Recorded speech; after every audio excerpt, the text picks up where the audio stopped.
बिस्मिल्लाहिर्रहमानिर्रहीम, अस्सलाम वालेकुम। यहाँ पर जब T20 वर्ल्ड कप से हारने के बाद पाकिस्तानी चेयरमैन ने कहा था कि टीम में बड़ी सर्जरी की ज़रूरत है, तो वो नहीं कर पाए थे। लेकिन सर्जरी नहीं बल्कि अब पोस्टमार्टम की ज़रूरत है। इस वीडियो में हम पोस्टमार्टम करने जा रहे हैं पाकिस्तान टीम का, पाकिस्तान जो सिलेक्टर्स हैं उनका, जो कि आप खुद ये बताइएगा कि ये पोस्टमार्टम हमने सही किया है या नहीं किया है, या फिर आपको कोई बात ऐसी लगती है तो आप कीमती राय से कमेंट सेक्शन में ज़रूर बताइएगा। और पाकिस्तानी टीम के कप्तानी का भी जो कसूर है, यहाँ पर पहला ही मैच ये हार चुके, तकरीबन पाकिस्तान टीम अब चैंपियंस ट्रॉफी से बाहर ही हो गई है, क्योंकि अब दूसरों की तरफ देखना होगा। जैसे हमेशा पाकिस्तान की टीम करती है, वो उनसे हार जाए, वो उनसे हार जाए, हम इनसे जीत जाएं, इतने बड़े मार्जिन से जीत जाएं, तो फिर हम टॉप 4 में पहुंच सकते हैं।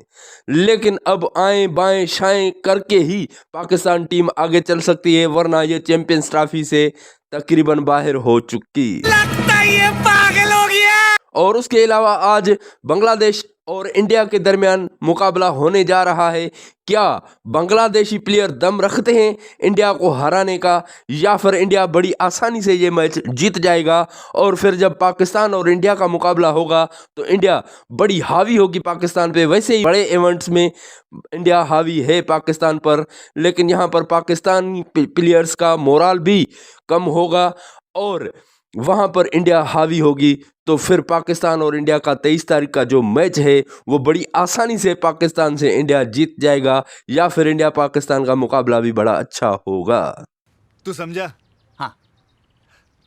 नहीं, तू समझा नहीं। ये सब बातें आपके सामने हम रखने जा रहे हैं। आप खुद बताइएगा कमेंट सेक्शन में कि क्या हो सकता है, ये हमारी बातें दुरुस्त हैं या फिर आपको कोई और चीज़ सामने नज़र आती है, तो वो कमेंट बॉक्स में हमें ज़रूर बताइएगा। वीडियो में आगे बढ़ने से पहले अगर आप हमारे चैनल पर न्यू हो तो चैनल को सब्सक्राइब और वीडियो को लाइक ज़रूर कीजिएगा। अगर टिकटॉक या फेसबुक पर देख रहे हो तो पेज को फॉलो ज़रूर कीजिएगा। बढ़ते हैं वीडियो की तरफ।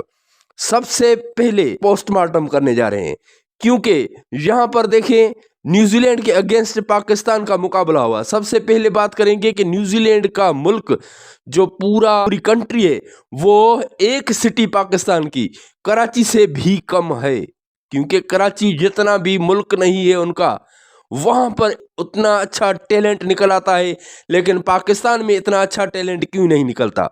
क्योंकि ये इस वजह से हम कह रहे हैं कि जब Pakistani chairman T20 world cup के बाद खफा हुए थे, उन्होंने कहा था कि बड़ी सर्जरी की ज़रूरत है, तो यहाँ पर उनको कान में बात डाली गई कि भाई कोई बैकअप नहीं हमारे पास, आप सर्जरी करेंगे तो कैसे करेंगे, यहाँ पर आपके पास बैकअप नहीं है।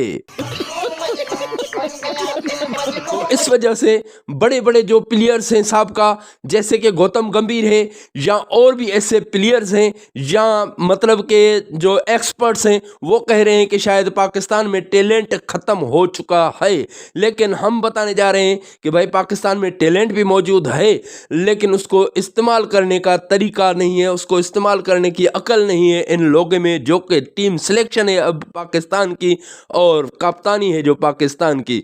अब जबकि कप्तानी पे बात आई है तो कप्तानी की बात करें तो मोहम्मद रिजवान ने पहले तो कप्तानी अच्छी करी थी, न्यूजीलैंड की टीम को फंसा दिया था, लेकिन उसके बाद ये विकेट कीपर है। विकेट कीपर के लिए कहा जाता है कि वो बहुत ज़्यादा बॉल को सर्च करते हैं, देखते हैं कि हर बॉलर को ये मशवरा दे सकते हैं कि भाई कैसे बॉलिंग करानी चाहिए, किस बॉल पर ये बैट्समैन फंस रहा है। लेकिन यहाँ पर जो न्यूजीलैंड का कप्तान है, जो उन्होंने मैच के बाद प्रेस कॉन्फ्रेंस की, तो उनको ये कह गया, बातों बातों में उनको बता दिया उन्होंने, वो सिर्फ 2-3 सीरीज खेलकर आपके ग्राउंड को पढ़ गया, आपके ग्राउंड को सर्च कर लिया, आपके ग्राउंड को, आपकी पिचेस को उन्होंने देख लिया, लेकिन आपने पूरी उम्र लगा दी है यहाँ खेलने में, लेकिन आपने उसको सर्च नहीं किया, आपने अपनी कप्तानी नहीं सुधारी, आपने उसको सही से समझा ही नहीं है। क्योंकि वो कह रहा है कि भाई यहाँ पर स्लो गेंद डालनी पड़ती है, जो कि ज़्यादा स्लो गेंद डालेगा तो स्पिन बॉल होगी, और यही स्पिन बॉलर अगर तेज़ फेंकेंगे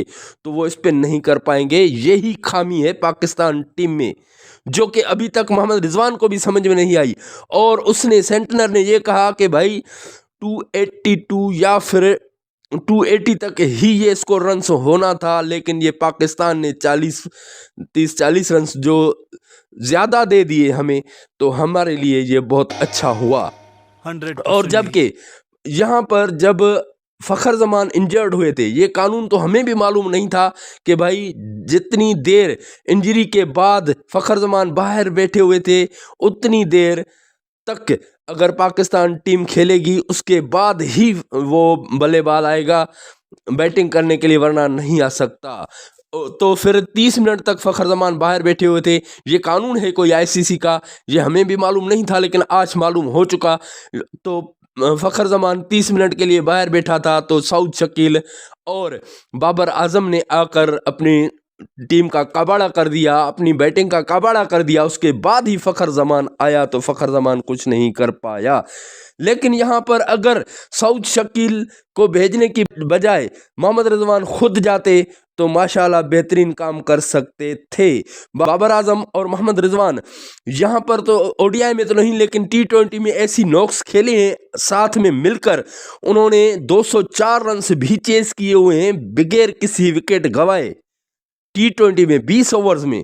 लेकिन यहाँ पर इनको समझ नहीं आई और ये ऐसे नहीं कर पाए। और दूसरे आकर आपके ग्राउंड्स पढ़ लेते हैं, दूसरे आकर आपकी पिचेस को समझ लेते हैं। और इसके बाद बात करें बैकअप की, जो मोहसिन नकवी साहब के कानों में डाला गया बैकअप, भाई बैकअप पाकिस्तान में है लेकिन आपको इस्तेमाल नहीं करना आता। आपके जो गिने चुने जो प्लेयर्स हैं, जो बल्लेबाज हैं, यही खेलना चाहते हैं, बाकी प्लेयर्स को, नए टैलेंट को आगे लाना ही नहीं चाहते। जैसे अभी देखें भाई, जो विकेट कीपर बल्लेबाज है पाकिस्तान का अंडर 19 का, या मतलब जो पाकिस्तान शाहीन कही जाती है, उनका कप्तान भी रहा है आपका मोहम्मद हारिस। वो इस तरह का बल्लेबाज है जैसे कि फ़खर ज़मान है। अगर फ़खर ज़मान के साथ मोहम्मद हारिस ही होता, या फिर ऐसे बहुत से बल्लेबाज हैं, तो इनसे सऊद शकील से तो अच्छा भाई ये इमाम उल हक है, वो अगर होता भी फिर भी अच्छा कर जाता कुछ ना कुछ। लेकिन सऊद शकील ने यहाँ टीम को डुबो दिया। और पहला मैच था, 321 रन के टारगेट को चेस करने जा रहे हो और आप पावर प्ले में 22 रन करते हो, तो ये आपके लिए डूब मरने का मकाम है, दोनों के लिए, चाहे हो बाबर आजम चाहे हो वो सऊद शकील।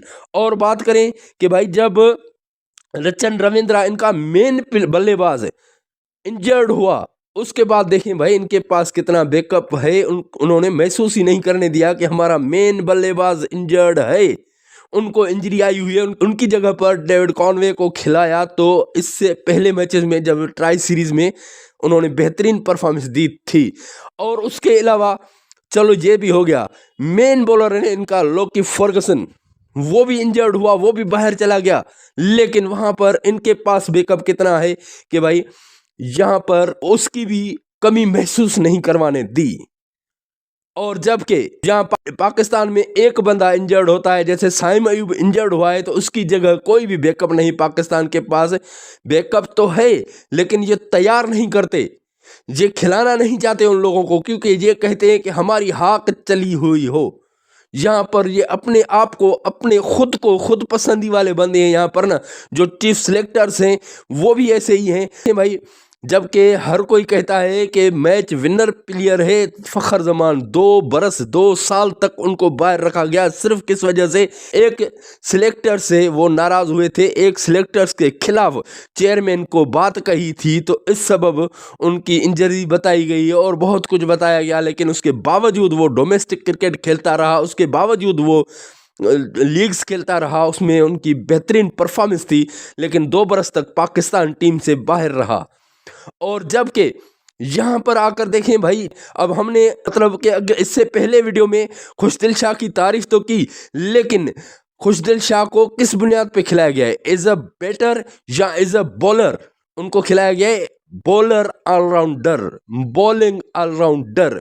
तो उन्होंने बॉलिंग में कौन सी परफॉर्मेंस दी भाई? बॉलिंग में एक विकेट भी हासिल नहीं कर पाए। और उनके स्पिनर देखो न्यूजीलैंड के, वो कितनी विकेट्स ले रहे हैं। तो यहाँ पर ये भी फ़र्क है, यहाँ पर पोस्टमार्टम भी इनका यही है, यहाँ पर इनकी सर्जरी भी यही है कि इन्होंने बैकअप तैयार नहीं किया है बहुत, लेकिन तैयार नहीं किया कि कोई एक बंदा अगर इंजर्ड हो जाता है तो उनकी जगह पुर नहीं हो पाती। अब जबकि फ़खर जमान भी इंजर्ड हो गया, अब देखें भाई पाकिस्तान के पास एक भी ओपनर नहीं है, बाबर आजम ओपनिंग कर नहीं पा रहे, सऊद शकील ने ये आपको रंग दिखा दिए। अब क्या होगा अगर फ़खर जमान भी टीम से बाहर हो जाते हैं, तो कौन सा बल्लेबाज आपको जितवाएगा मैच? ये एक ही बल्लेबाज था जो कि वन साइडेड मैच जितवा सकता था। नहीं आप क्या कहना चाह रहे हैं? इंडिया और बांग्लादेश के दरमियान आज मुकाबला है, क्योंकि बांग्लादेश और इंडिया के दरमियान भी वही कंट्रोवर्सी है जो कि पाकिस्तान और इंडिया के दरमियान है। हुकूमत की तरफ से जो इनके मामलात है ख़राब हुए पड़े हैं। बांग्लादेश के जो प्लेयर्स आईपीएल में चुने जाते थे, कोई भी प्लेयर आईपीएल में नहीं चुना गया। अब बांग्लादेश को चाहिए कि यहाँ पर इंडिया से जीतें, और इंडिया को अब न्यूजीलैंड से भी डरना चाहिए। हालांकि इंडिया की टीम बहुत मजबूत है, उनके पास शुभमन गिल जैसे नंबर 1 बल्लेबाज हैं, विराट कोहली जैसे किंग कोहली जो कि मैच विनर हैं। अब देखें बाबर आजम और विराट कोहली को जो बराबर कहते हैं वो बराबर नहीं है। विराट कोहली और बाबर आजम में ये फ़र्क है कि विराट कोहली अगर स्लो इनिंग खेलते भी हैं, पिच पर रुकते भी हैं, विकेट पर रुकते भी हैं, आखिर में वो ऐसा काम करके जाते हैं कि वो फिनिश करके जाते हैं, अपनी टीम को जितवा के जाते हैं। ये विराट कोहली, ये रोहित शर्मा, ये शुभमन गिल, ये और कितने नाम लूँ, लेकिन बेहतरीन बल्लेबाज और बेहतरीन बॉलर्स। अब देखें भाई इनका मेन बॉलर इंडिया का जो है बुमराह, वो इंजर्ड है, लेकिन फिर भी वो महसूस नहीं होने देंगे। आप देखेंगे आज उनका मैच तो खुद देखिएगा कि इंडिया की टीम कितना आगे निकल चुकी है। हालांकि इंडिया की टीम या इंडिया के सिलेक्टर्स बहुत अच्छा सोचते हैं, उनके पास बैकअप है। एक बंदा अगर इंजर्ड हो जाता है तो उसकी जगह दूसरा आता है तो वो सेंचुरियां करने लगता है बैटिंग में, और जबकि बॉलिंग में भी ऐसा बैकअप है इंडिया के पास, उन्होंने तैयार किया हुआ है। लेकिन पाकिस्तान की बदकिस्मती है, टैलेंट तो बहुत है लेकिन उनको इस्तेमाल अच्छे से नहीं किया जाता। तो आपको क्या चीज़ सही लगती है हमारी बातों से? आप अपनी कीमती राय से कमेंट सेक्शन में आगाह ज़रूर कीजिएगा। दुआ करते हैं कि आप जहां भी होंगे अपने अहले खाना के साथ खुश और खैर आफियत से होंगे। मिलते हैं अगली वीडियो में। खुदा हाफिज़।